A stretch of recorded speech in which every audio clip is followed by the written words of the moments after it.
Christmas dinner at my daughter's house usually runs on the same quiet schedule. Turkey, small talk, the kids getting up from the table too many times, and me rinsing dishes as I go because I can't help myself. That night, I'd brought my laptop with me, only because I'd promised a student overseas I'd send a pattern update before her morning. After we ate, I opened it for a minute at the corner of the table, the screen glow catching on the silverware. Kyle watched me tap a few keys, then gave a little smile that didn't reach his eyes. "Still trying to get rich?" he said, like it was a joke everyone was supposed to enjoy. Brina laughed. It wasn't loud. It was light and quick, the kind of laugh that lands and moves on. "Mom, you can't keep steady work," she added, as if she was reminding the table of a harmless fact. I didn't argue. I didn't explain. I just closed my laptop halfway, enough to dim it, and I took a slow sip of water so my face stayed neutral. The gravy smelled like pepper and rosemary. The air was warm from the oven. Emma was tracing circles in her mashed potatoes with her fork, humming under her breath. Jake had a roll tucked in his fist like a small prize.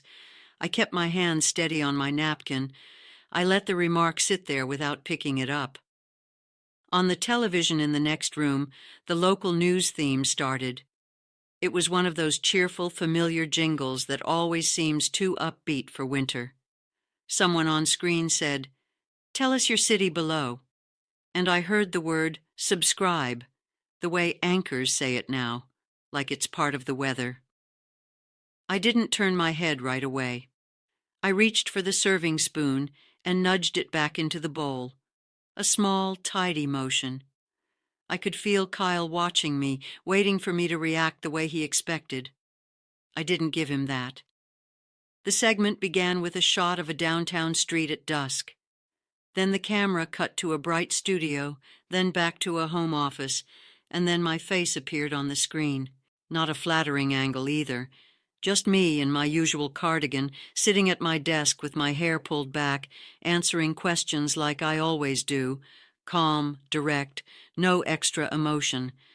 The room went still in a way you can actually feel. Kyle's fork stopped halfway to his mouth. Brina's wine glass hovered near her lips, suspended. Even the children paused, as if someone had turned the volume down on them. The reporter said my name. Margaret Thompson of Cedar Falls. I let out a slow breath through my nose and set my glass down carefully so it didn't click too loud on the table. Brina's voice came out thin. "Mom, that's you." "Yes," I said softly. "It is." Kyle stared at the TV, then at me, then back again like he expected the image to change into someone else if he looked long enough. His sweater collar shifted when he swallowed. I noticed the price tag tucked inside like it had been hidden on purpose. On screen, the reporter said numbers, students, countries, revenue, all said in that clean, polished way television likes to speak, as if the hard parts don't exist. I didn't make a speech. I didn't smile either. I just sat there and listened to my own life being summarized in neat sentences. When the segment cut to footage of my office wall, certificates, a few framed thank you letters, my calendar pinned up with color-coded notes, Kyle's hand moved to his phone without thinking, a reflex. He caught himself and put it back down. No one reached for more food.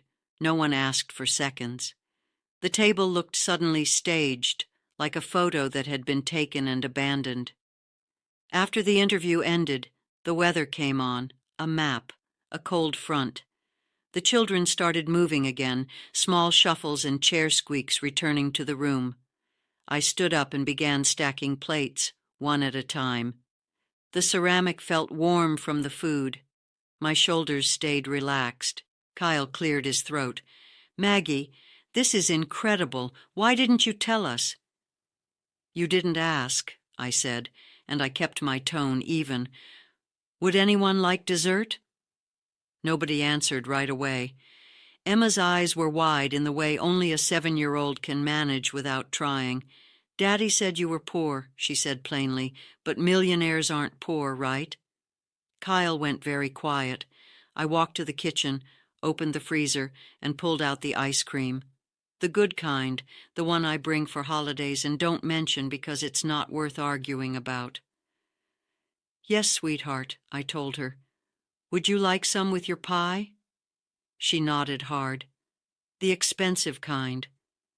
I scooped slowly, listening to the scrape of the spoon against the carton.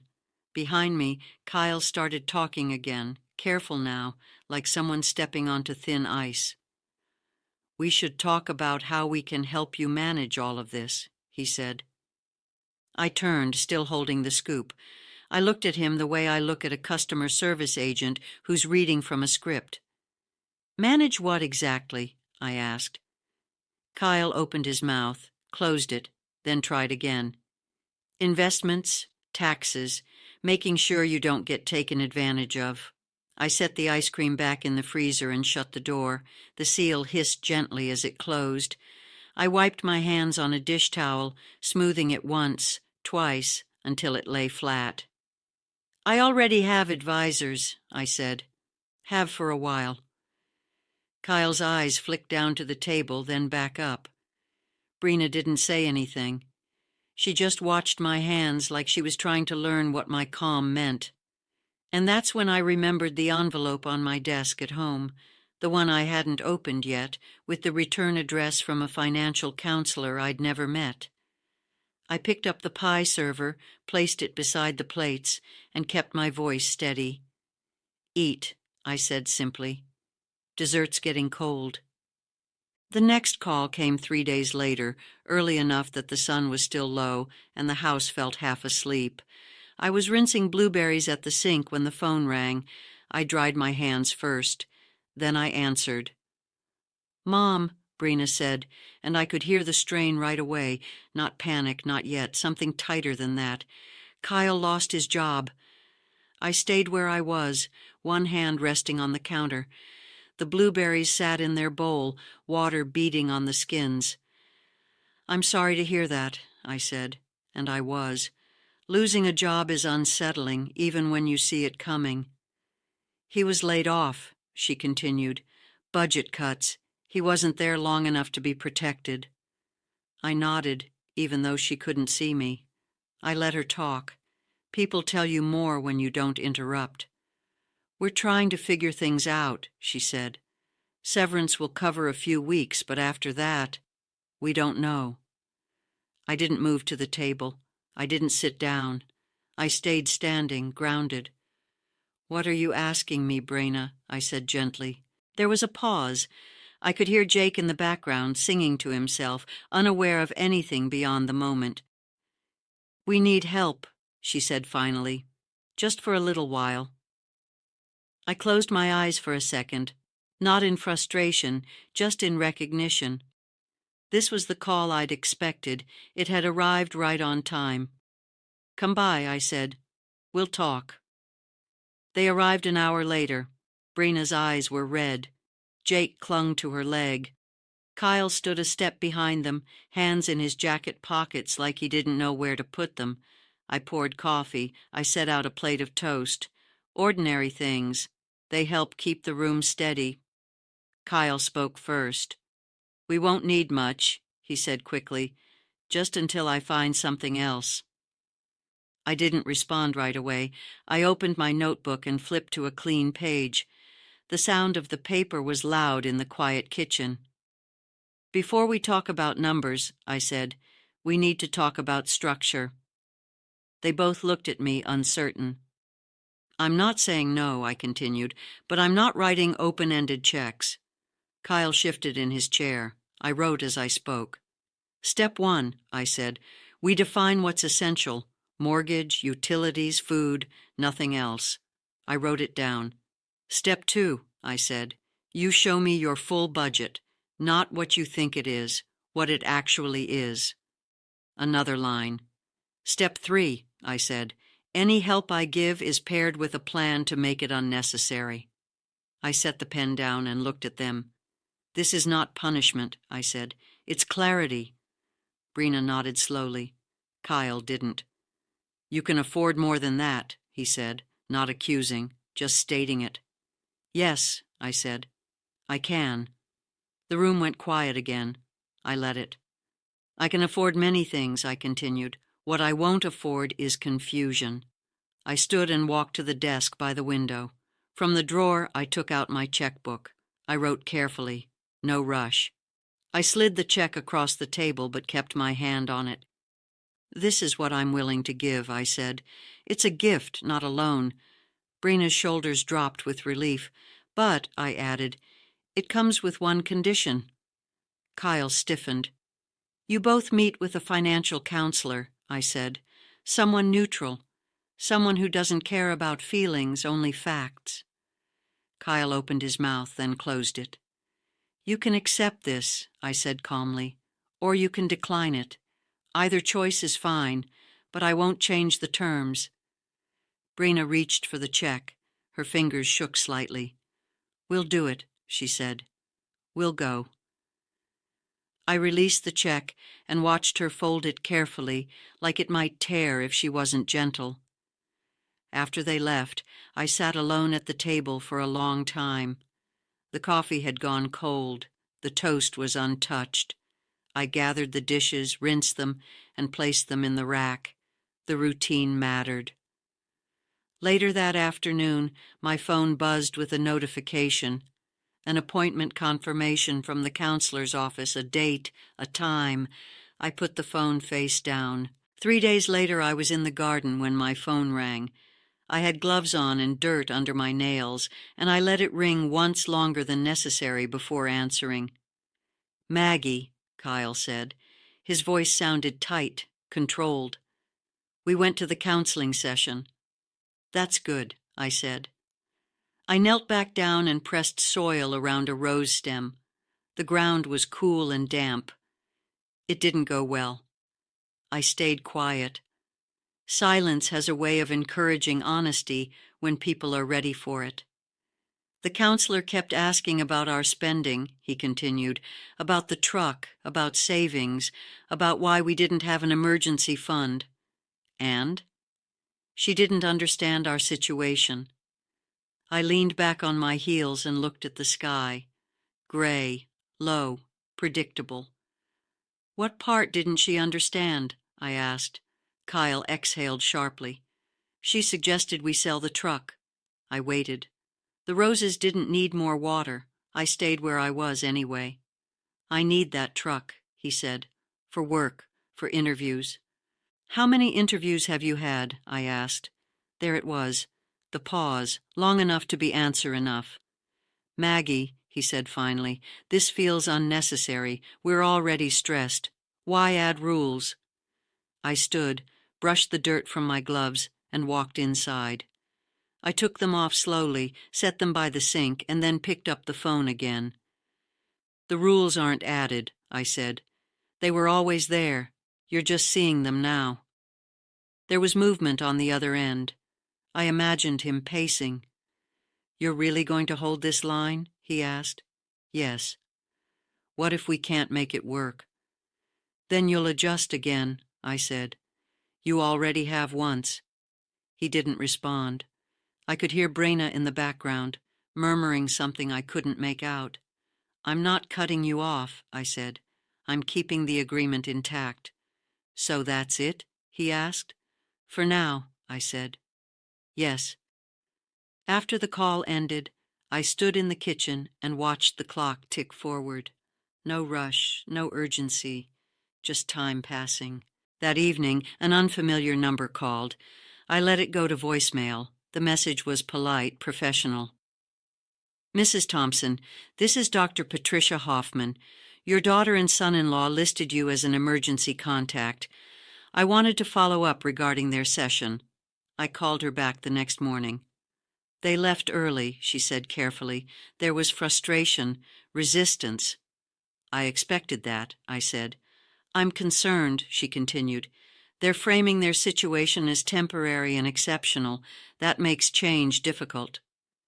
"Did they agree to continue?" I asked. There was a pause. "Not with me." After we hung up, I wrote it down in my notebook. One line, one fact. That afternoon, Kyle called again. His tone was sharper this time. "We're not doing more counseling," he said. "It's not helpful." "Then we're done discussing additional support," I replied. "You'd really let us lose the house?" "I'd let you decide what you're willing to change to keep it," I said. "That's cold." "No," I said. "It's clear." The call ended abruptly. I didn't replay it in my head. I didn't rehearse responses. I put the phone face down and made dinner. 2 weeks passed. Quiet ones, fewer calls, shorter texts, updates about job applications, nothing dramatic. Then one afternoon my phone buzzed with Emma's name. "Grandma," she said brightly, "Daddy sold the truck." I sat down. "He walks to the store now," she added. "Mommy says it's good exercise." "That sounds practical," I said. "We only have one car," she continued, as if it was an adventure. "And Mommy drives Daddy to interviews." After we hung up, I stayed seated for a while. The room was still. The clock kept time. That evening, Brina called. "Kyle got a job," she said. "Construction. It's not what he wanted, but it's steady." "I'm glad," I said. And I was. There was hesitation on her end. "He wants to apologize," she said. "Really apologize." "I'm open to hearing it," I said, "when he's ready." After the call, I opened my laptop and reviewed the day's course metrics. Enrollment steady, expenses normal, everything in order. I closed it, turned off the light in the office, and went to bed. The house was quiet. For the first time in a while, so was my phone. I put it face down. A few months passed without anything dramatic happening, which in my experience is usually a sign that something real is changing. Kyle worked, early mornings, mud on his boots. He didn't talk much when we spoke, but when he did, he sounded tired in an honest way, not the irritated kind of tired he used to carry. Brina adjusted her schedule around the kids. Simpler meals, fewer activities, less explaining. I noticed the difference in small ways. They stopped asking for advice they didn't intend to take. They stopped framing every inconvenience like an emergency. They stopped hinting. One afternoon, Emma called me just to tell me she'd learned how to cast on stitches from one of my videos. "I paused it and rewound," she said proudly, 3 times. "That's how you learn," I told her. Life felt steadier, not perfect, just steadier. Then the call came. I was at my desk answering student emails when my phone rang. Kyle's name. I answered immediately. "Maggie," he said, and his voice wasn't controlled this time. It wasn't frantic either. It was shaken. "You need to come to the hospital." I stood up so fast my chair tipped back. "Are the kids okay?" I asked. "They're fine," he said. "It's Brina. There was an accident at work." I didn't ask for details yet. I grabbed my coat, my keys, my wallet. Muscle memory took over. "What hospital?" I asked. "Metropolitan General." I drove carefully, hands steady on the wheel, breath even. When panic comes, I slow everything down. That's how I function. At the hospital, Kyle was in the waiting room with the kids. Emma sat stiffly beside him, her hands folded in her lap, like she was holding herself together. Jake leaned against Kyle's leg, half asleep. "What happened?" I asked quietly. "There was some kind of chemical exposure," Kyle said. "Ventilation failure. They rushed her in. She's unconscious." I nodded. I took off my coat. I sat down. We waited. The television played quietly in the corner. A cooking show. No one watched it.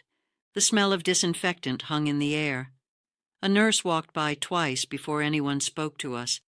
When the doctor finally came, he spoke calmly, stable, unconscious, monitoring, possible neurological effects. Too early to know more.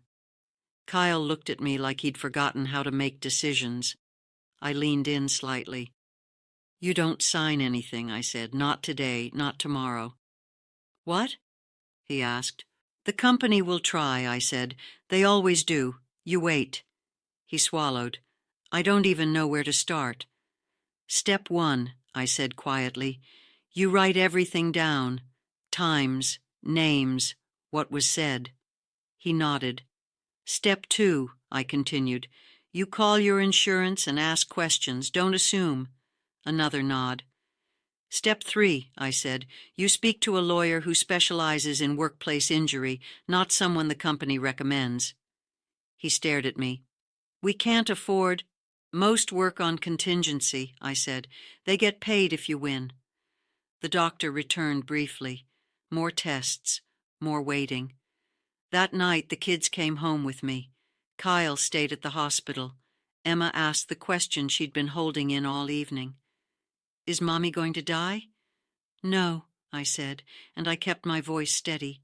"She's hurt, but she's getting care." "Are you going to help us?" she asked. "Yes," I said, "in the ways that matter." I tucked them in. I sat on the edge of the bed until their breathing slowed. I stayed longer than necessary. In the quiet after, I stood in my kitchen and stared at the wall for a long time. This was different. This wasn't about choices or budgeting or lessons. This was a real crisis, one they hadn't created, one that couldn't be solved by discipline alone. The next morning, I called the number from that email I'd never answered. "Janet Morrison," the woman said. "How can I help you?" "My daughter was injured at work," I said, "and I need to understand our options." "Let's start with the facts," she said. That afternoon, I sat at my desk with documents spread out in front of me. Incident reports, medical notes, company emails Kyle forwarded after finding them in Brina's work account. Patterns started to emerge: delayed maintenance, ignored warnings, internal messages that spoke in careful language but said everything they needed to say. Janet was thorough, precise, calm. "This wasn't unforeseeable," she said during our second call. "It was avoidable." I closed my notebook and placed my pen down straight. "Then we proceed," I said. That evening, Kyle called me from the hospital. "I didn't understand before," he said quietly, "the difference between help and rescue." I listened. "You didn't rescue us," he continued. "You prepared us. And now I'm grateful." I stood by the window and watched the streetlights flicker on. "This is where family shows up," I said, "not with shortcuts, with steadiness." After the call ended, I put the phone face down. Weeks turned into months, measured less by the calendar and more by hospital visits and paperwork. Brina woke up 2 days after the accident. Not all the way, not like before. She knew who we were, but she tired quickly, lost track of conversations, forgot things she'd just said. The doctors were careful with their words. "We'll know more with time." They said it often. It became a rhythm. Kyle learned how to take notes. He carried a small notebook everywhere: dates, symptoms, names of nurses, exact phrases doctors used. He wrote them down without complaint. I handled the rest. Janet Morrison moved steadily. She asked for records, maintenance logs, internal emails, safety reports. When something didn't arrive, she asked again. When answers were vague, she pushed. "This will take time," she told us during one meeting. "And patience." "I have both," I said. The company didn't respond at first. Then they sent a letter, carefully worded, no admission of fault, an offer that sounded generous until you looked at the numbers. Janet slid the paper across the table. "This is designed to end the conversation." Kyle stared at the amount. "It looks like a lot." "It isn't," she said calmly. "Not for permanent injury." Brina sat beside him, quiet, her hands folded in her lap. Long meetings were hard for her now. When her focus drifted, I gently redirected the conversation back to what mattered. "Here are the options," Janet said. "Settle now or proceed." I thought in steps, the way I always do. Step 1, assess risk. Step 2, Assess leverage. Step 3. Decide without emotion. What about other employees? I asked. Janet looked at me for a moment, then nodded. There are at least 2 others with similar symptoms. Then we don't proceed alone, I said. That changed everything. Once the cases were connected, the company's tone shifted. Meetings happened faster. Lawyers appeared who hadn't been involved before. Their offers increased, their language softened, evidence surfaced, old emails, deferred repairs, internal warnings that had been acknowledged and ignored. Kyle read them one night at my kitchen table, the pages spread out between us. He didn't speak for a long time. They knew, he said finally. Yes, I said. Brina reached for his hand. Her grip was still strong, even if her words sometimes weren't. The negotiations dragged on, months of back and forth. Numbers went up, then stalled. Janet never rushed. She let silence do its work. During that time, life continued in small, ordinary ways. Kyle worked, came home sore, ate dinner quietly.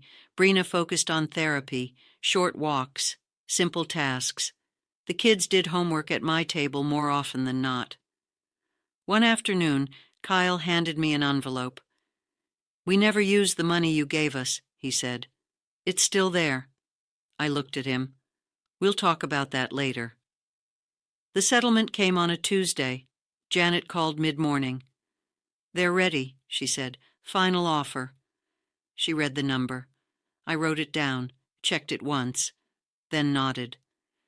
That's acceptable, I said. The check arrived weeks later. Large, unremarkable, just paper and ink representing accountability.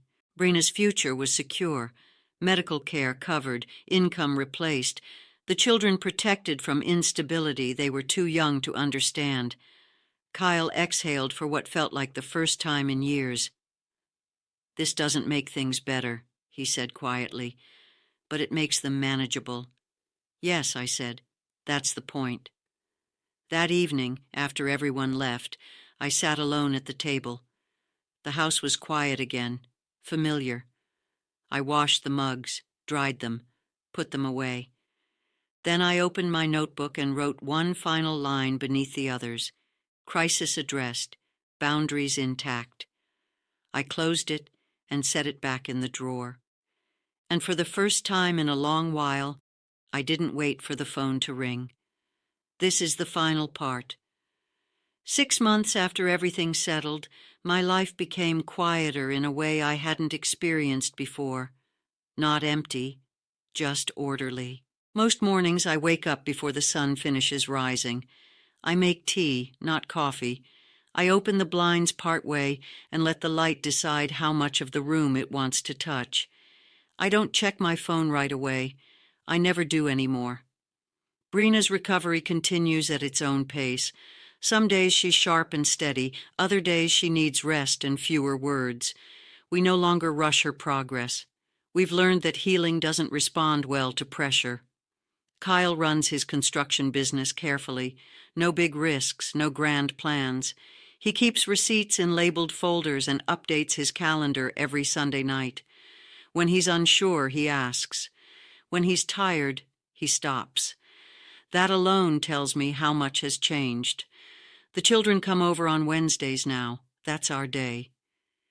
Emma knits beside me at the table, pausing and rewinding the tutorial when she needs to. Jake usually gives up halfway through and builds something loud out of blocks on the floor. The house sounds alive, but not chaotic. One afternoon, Kyle handed me a folder.